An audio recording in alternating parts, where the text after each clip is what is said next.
Hello everyone, कैसे हैं आप सब।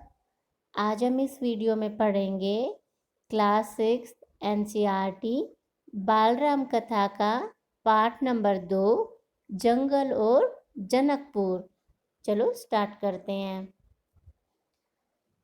राजमहल से निकलकर महर्षि विश्वामित्र सरयू नदी की ओर बढ़े। दोनों राजकुमार साथ थे।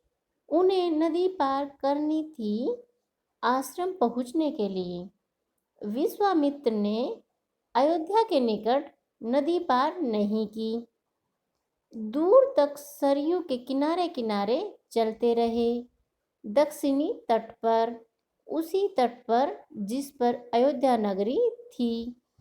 इसमें हमें बताया गया है कि अयोध्या नगरी किस तट पर थी, सरयू नदी के दक्षिणी तट पर। और विश्वामित्र जी नदी के किनारे किनारे चलते रहे, दोनों राजकुमारों राम और लक्ष्मण के साथ। वे चलते रहे। नदी के घुमाव के साथ साथ राजमहल पीछे छूटता गया। जो राजमहल था राम और लक्ष्मण का, वो पीछे छूटता गया। उसकी आखिरी बस्ती भी निकल गई। चलते चलते एक तीखा मोड़ आया तो सब कुछ दृष्टि से ओझल हो गया। वो राजमहल से इतने दूर निकल चुके थे कि उनको दूर दूर तक पीछे राजमहल या कुछ भी दिखाई नहीं दे रहा था। उनकी आंखों से ओझल हो चुका था। राम और लक्ष्मण ने एक बार भी पीछे मुड़कर नहीं देखा। राम और लक्ष्मण दोनों राजकुमार महर्षि जी के पीछे पीछे चलते रहे। उनकी नजर सामने थी, महर्षि विश्वामित्र के सधे कदमों की ओर। सूरज की चमक धीमी पड़ने लगी, अर्थात सूर्य छिपने को था, शाम हो आई थी। राजकुमारों के चेहरों पर थकान का कोई चिन्ह नहीं था, उत्साह था। वो खुश थे। वे दिन भर पैदल चले थे और चलने को तैयार थे। दिन भर पैदल वो चल रहे थे और भी चलने को तैयार थे। फिर भी उनको कोई थकान नहीं थी, उत्साह से वो भरे हुए थे। महर्षि अचानक रुके। उन्होंने आसमान पर दृष्टि डाली। महर्षि विश्वामित्र जी रुके और उन्होंने आसमान को देखा, आकाश को देखा। चिड़ियों के झुंड अपने बसेरे की ओर लौट रहे थे। आसमान मटमैला लाल हो गया था, अर्थात सूर्यास्त होने को था। चरवाहे लौट रहे थे, गायों के पैर से उठती धूल में आधे छिपे हुए। हम आज रात नदी तट पर ही विश्राम करेंगे। महर्षि जी ने पीछे मुड़ते हुए कहा राम और लक्ष्मण को कि आज रात हम नदी के तट पर ही आराम करेंगे। दोनों राजकुमारों के चेहरे के भाव देखते हुए विश्वामित्र हल्का सा मुस्कुराए और महर्षि जी हल्का सा मंद मंद मुस्काए। राम के निकट आते हुए उन्होंने कहा, राम के समीप आते हुए उन्होंने कहा, मैं तुम दोनों को कुछ विद्याएं सिखाना चाहता हूँ। उन्होंने उनको कुछ विद्याएं सिखाई। इन्हें सीखने के बाद कोई तुम पर प्रहार नहीं कर सकेगा। इन विद्याओं को सीखने के बाद तुम पर कोई आक्रमण नहीं कर सकेगा, उस समय भी नहीं जब तुम सो रहे होंगे। राम और लक्ष्मण नदी में मुंह हाथ धोकर लौटे, महर्षि के निकट आकर बैठे। राम और लक्ष्मण मुंह हाथ धोकर महर्षि जी के निकट आकर बैठ गए। विश्वामित्र ने दोनों भाइयों को बला अति बला नाम की विधाएं सिखाई। रात में वे लोग नहीं सोए, रात भर वो लोग नहीं सोए। तिनकों और पत्तों का बिस्तर बनाकर नींद आने तक महर्षि उनसे बातें करते रहे। उन्होंने अपना बिस्तर किसका बनाया? तिनकों और पत्तों का। सुबह हुई, यात्रा फिर से शुरू हुई। मार्ग वही था, सरयू के किनारे किनारे। चलते चलते वे एक ऐसी जगह पहुँचे, सरयू नदी के किनारे चलते चलते वो तीनों एक ऐसी जगह पर पहुँचे जहाँ दो नदियाँ आपस में मिलती थी। उस संगम की दूसरी नदी गंगा थी। महर्षि अब भी आगे चल रहे थे, लेकिन एक अंतर आ गया था। राम लक्ष्मण अब दूरी बनाकर नहीं चलते थे। जैसा कि आपको पता है, राम और लक्ष्मण पहले महर्षि जी से दूरी बनाकर चल रहे थे, पर अब वह अंतर खत्म हो गया था। अब वो दूरी बनाकर नहीं चल रहे थे। महर्षि के वो ठीक महर्षि के वो ठीक पीछे थे, ताकि उनकी बातें ध्यान से सुन सके। रास्ते में पड़ने वाले आश्रमों के बारे में, वहाँ के लोगों के बारे में, वृक्षों वनस्पतियों के संबंध में, वहाँ के पेड़ पौधों के बारे में, वहाँ के स्थानीय इतिहास के बारे में वो जान सकें। आगे की यात्रा कठिन थी, जंगलों से होते हुए। उससे पहले उन्हें नदी पार करनी थी। रात में ऐसा करना महर्षि विश्वामित्र को उचित नहीं लगा। तीनों लोग वहीं रुक गए। संगम पर, सरयू और गंगा नदी के संगम पर, एक आश्रम में। अगली सुबह उन्होंने नाव से गंगा नदी को पार किया। नदी पार जंगल था, घना, दुर्गम, बहुत ही घना। सूरज की किरणें धरती तक नहीं पहुंचती थी, इतना घना। अर्थात वो जंगल इतना घना था, इतने ज्यादा वृक्ष थे कि सूर्य की किरणें भी धरती तक नहीं पहुंच रही थी। वो जंगल बहुत डरावना था। हर ओर झिंगुरों की आवाज, जानवरों की दहाड़, कर्कश ध्वनियां, तो डरावनी आवाजें।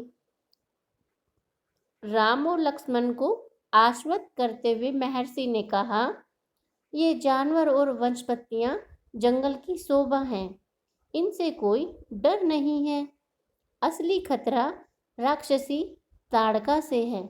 महर्षि जी ने राम और लक्ष्मण को कहा कि तुम्हें इन आवाजों से, कर्कश दहाड़ों से, जानवरों की दहाड़ों से डरने की जरूरत नहीं है। ये तो जंगल की शोभा होती हैं। असली खतरा तो राक्षसी ताड़का से है, वो रहती है यहाँ पर। तुम्हें यह खतरा हमेशा के लिए मिटा देना है। ताड़का के डर से कोई उस वन में नहीं आता था। जो भी आता, ताड़का उसे मार डालती, अचानक आक्रमण कर देती, अचानक उन पर प्रहार कर देती। उसका डर इतना था कि उस सुंदर वन का नाम ताड़का वन पड़ गया था। ताड़का ताड़का राक्षसी के भय से उस जंगल का नाम ताड़का वन पड़ गया था। राम ने महर्षि की आज्ञा मान ली, धनुष पर प्रत्यंचा चढ़ाई और उसे एक बार खींच कर छोड़ा। इतना इतना ताड़का को क्रोधित करने के लिए बहुत था, इतना ताड़का को गुस्सा दिलाने के लिए बहुत था। टंकार सुनते ही क्रोध से बिलबिलाई ताड़का गरजती हुई राम की ओर दौड़ी। इतना सुनते ही वो ताड़का राक्षसी राम की ओर दौड़ी। दो बालकों को देखकर उसका क्रोध और भड़क उठा। जंगल में जैसे तूफान आ गया। विशालकाय पेड़ कांप उठे।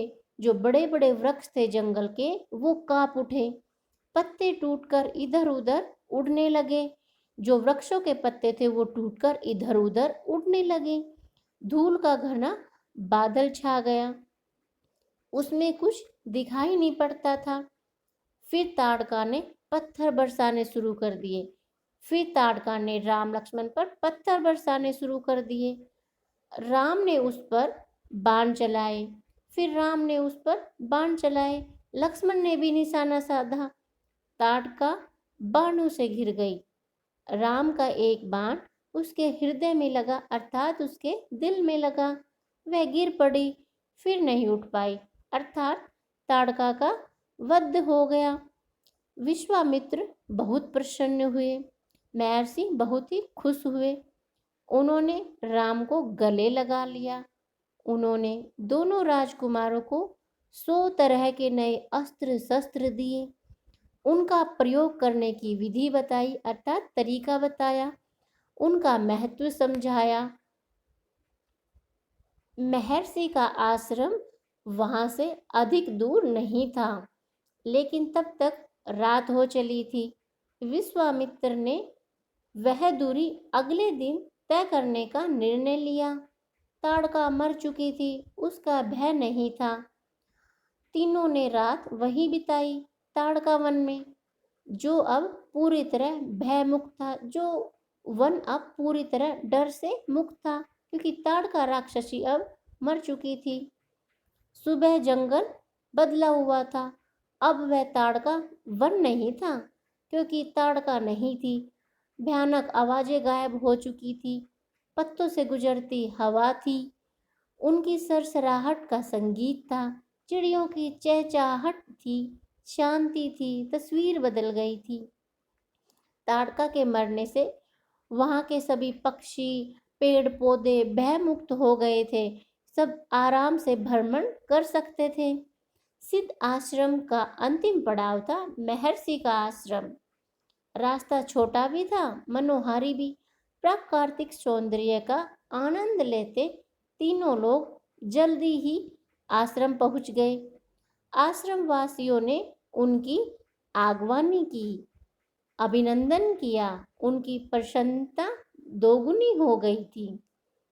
महर्षि विश्वामित्र के आश्रम लौटने की खुशी और राम लक्ष्मण के आगमन का सुख। विश्वामित्र यज्ञ की तैयारियों में लग गए। अनुष्ठान प्रारंभ हुआ। आश्रम की रक्षा की जिम्मेदारी राम लक्ष्मण को सौंपकर महर्षि आश्वस्त थे, मतलब संतुष्ट थे। अनुष्ठान अपने अंतिम चरण में था। महर्षि जी का जो अनुष्ठान था वो अपने अंतिम पड़ाव में था, वो पूरा होने वाला था कुछ ही दिनों में। 5 दिन तक सब ठीक ठाक चलता रहा, शांति से, निर्विघ्न, बिना किसी बाधा के 5 दिन तक वो सब अनुष्ठान शांति से चलता रहा। कितने दिन का था वो अनुष्ठान? वो 10 दिनों का था। लगता था कि राजकुमारों की उपस्थिति ने ही राक्षसों को भगा दिया है। राम और लक्ष्मण ने यज्ञ पूरा होने तक न सोने का निर्णय लिया।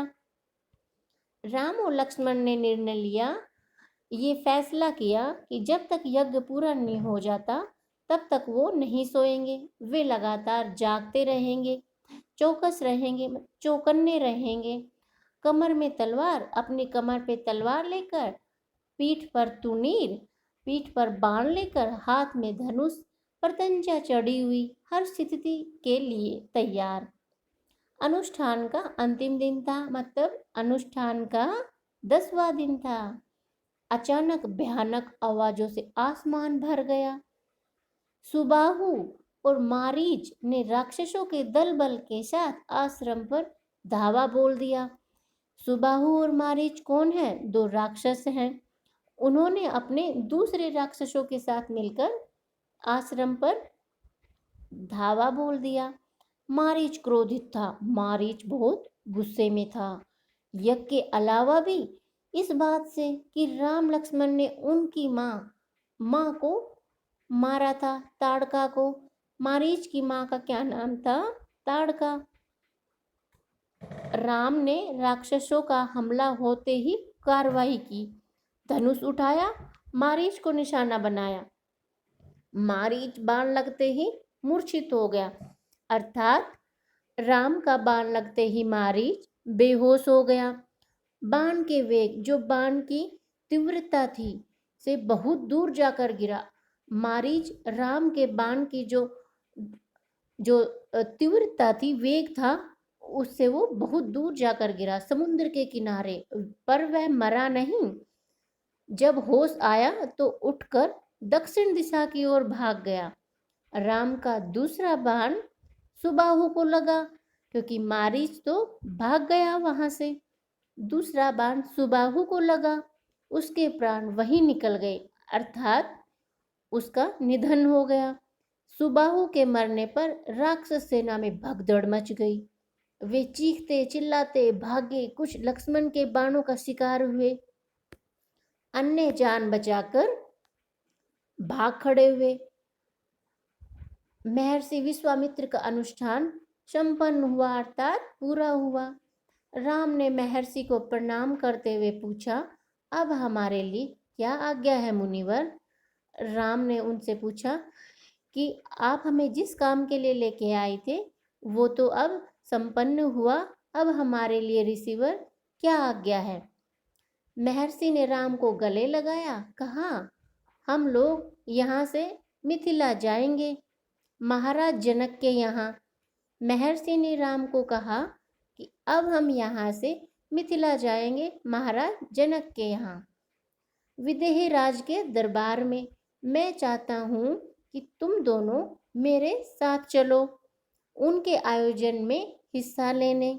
महाराज के पास एक अद्भुत शिव धनुष है। महर्षि जी ने कहा कि मैं चाहता हूँ कि तुम दोनों भी मेरे साथ मिथिला चलो विदेहराज के दरबार में, तुम भी उसे देखो। जो महाराज के पास एक अद्भुत शिव धनुष है, तुम भी उसको देखो। राम और लक्ष्मण अगली यात्रा को लेकर बहुत उत्साहित थे, मतलब बहुत खुश थे, प्रसन्न थे। नए स्थान देखने और जानने का अवसर। सोन नदी पार कर विश्वामित्र मिथिला की सीमा के पास पहुँचे। सोन नदी को पार करके राम, लक्ष्मण और विश्वामित्र मिथिला की सीमा के पास पहुँच गए। अपने शिष्यों और राजकुमारों के साथ वे गौतम ऋषि के आश्रम से होते हुए नगर में पहुँचे। राजा जनक ने महल से बाहर आकर विश्वामित्र का स्वागत किया।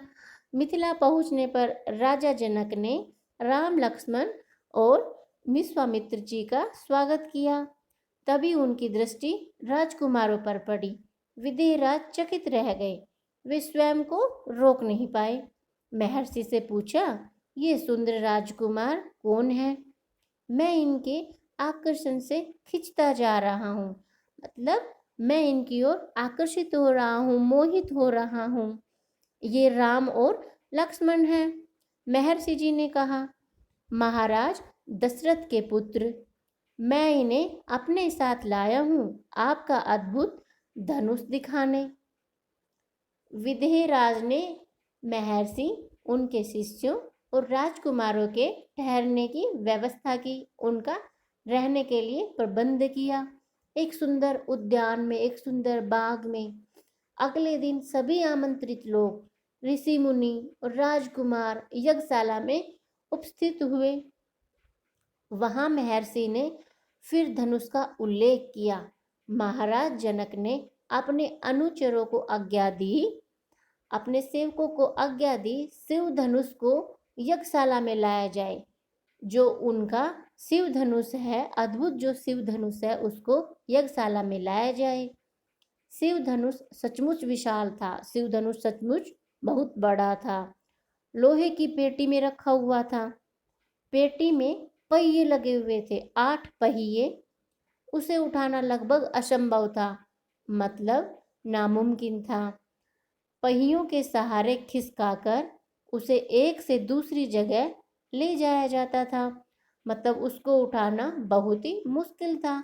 उन पहियों के सहारे ही उसको ले जाया जाता था। अनुचर मुश्किल से उसे खींचते हुए यज्ञशाला में ले आए। धनुष देखते ही विदेहराज एक पल के लिए उदास हो गए। उन्होंने कहा, मुनिवर, मैंने प्रतिज्ञा की है अपनी पुत्री सीता के विवाह के संबंध में। जो यह धनुष उठाकर उस पर प्रत्यंचा चढ़ा देगा, उसी के साथ सीता का विवाह होगा। अनेक राजकुमारों ने प्रयास किया और लज्जित हुए, अर्थात वो उसको नहीं उठा पाए। उठाना तो दूर, वे उसे हिला तक नहीं सके। प्रत्यंचा क्या चढ़ाते जब वो उठा ही नहीं सके।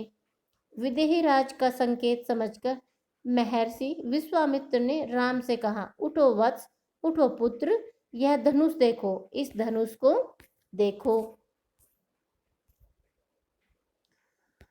राम ने सिर झुकाकर गुरु की आज्ञा स्वीकार की, आगे बढ़े। पेटी का ढक्कन खोल दिया। राम ने पहले धनुष देखा, फिर महर्षि को। राम ने पहले उस धनुष को देखा और फिर महर्षि को। गुरु का संकेत मिलने पर राम ने वह विशाल धनुष सहज ही उठा लिया। गुरु का आदेश मिलने पर राम ने वो विशाल धनुष, वो बहुत बड़ा जो धनुष था, उसको बहुत आसानी से उठा लिया। यज्ञशाला में उपस्थित सभी लोग हतप्रभ थे। यज्ञशाला में सभी जो उपस्थित लोग थे वो सब हैरान थे। इसकी प्रत्यंचा चढ़ा दूं मुनिवर? राम ने पूछा। राम ने धनुष को उठाने के बाद पूछा, हे मुनिवर, क्या इसकी प्रत्यंचा चढ़ा दूं? महर्षि ने कहा, अवश्य, यदि ऐसा कर सकते हो। विदेहराज चकित थे। विदेहराज ये सब देखकर चकित थे। राम ने आसानी से धनुष झुकाया, ऊपर से दबाकर प्रत्यंचा खींची।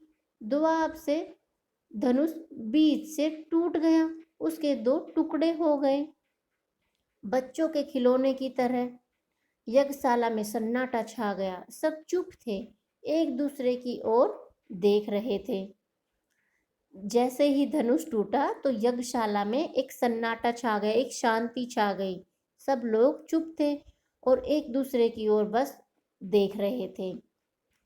सभागार की चुप्पी महाराज जनक ने तोड़ी। सभागार की चुप्पी महाराज जनक ने तोड़ी। उनकी खुशी का ठिकाना न था। उन्हें सीता के लिए योग्य वर मिल गया था। उनकी प्रतिज्ञा पूरी हुई।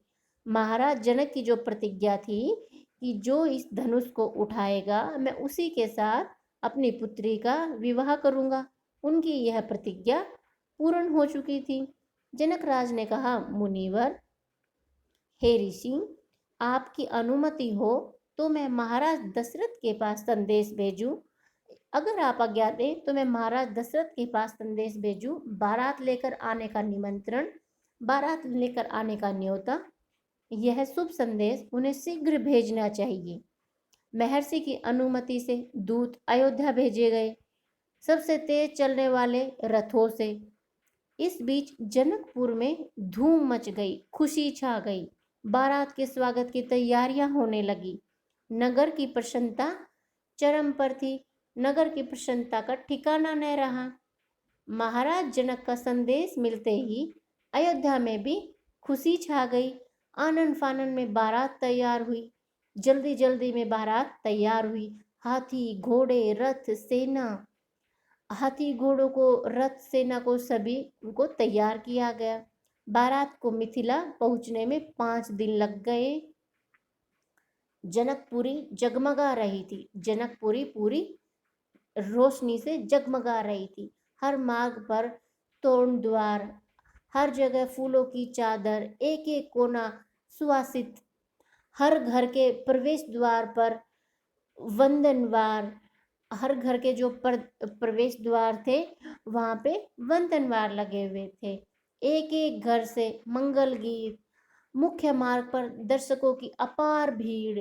मुख्य मार्ग जो वहाँ का था उस पर देखने वालों की अपार भीड़, बहुत ज़्यादा भीड़। खिड़कियों और छज्जों से झांकती महिलाएं एक नज़र राम को देख लें, राम सीता की जोड़ी दिख जाए। विवाह से ठीक पहले विदेहराज ने महाराज दशरथ से कहा, राजन, हे राजन, राम ने मेरी प्रतिज्ञा पूरी कर बड़ी बेटी सीता को अपना लिया। मेरी इच्छा है छोटी पुत्री उर्मिला का विवाह लक्ष्मण से हो जाए। मेरे छोटे भाई कुशध्वज की भी 2 पुत्रियां हैं, मांडवी और श्रुतकीर्ति। कृपया उन्हें भरत और शत्रुघ्न के लिए स्वीकार करें। विदेहराज ने महाराज दशरथ से क्या कहा? उन्होंने कहा कि हे राजन, राम का विवाह तो मेरी बड़ी बेटी सीता से हो रहा है, पर मेरी इच्छा है कि जो मेरी छोटी पुत्री उर्मिला है उसका विवाह मैं आपके पुत्र लक्ष्मण से करूं, और जो मेरे छोटे भाई कुशध्वज है उनकी 2 पुत्रियां मांडवी का विवाह भरत से, श्रुतकीर्ति का विवाह शत्रुघ्न से आप अगर स्वीकार करें तो। राजा दशरथ ने यह प्रस्ताव तत्काल मान लिया। मतलब जल्द ही मान लिया, तभी की तभी मान लिया। विवाह के बाद बारात कुछ दिन जनकपुरी में रुकी। विवाह होने के पश्चात बारात कुछ दिन जनकपुरी में ही रुकी। बाराती बहुओं को लेकर अयोध्या लौटे तो रानियों ने पुत्र वधुओं की आरती उतारी। बारात जैसे ही अपनी चारों पुत्र वधुओं को लेकर अयोध्या लौटी तो रानियों ने पुत्र वधुओं की आरती उतारी। स्त्रियों ने फूल बरसाए, महिलाओं ने फूल बरसाए, शंख ध्वनि से गलियां गूंज उठी। सब आनंद आनंद आनंद और उत्सव लगातार कई दिनों तक चलता रहा। Okay, thank you students. आपको कैसी लगी ये वीडियो कमेंट करके जरूर बताना। मिलते हैं हम नेक्स्ट वीडियो में। Thank you.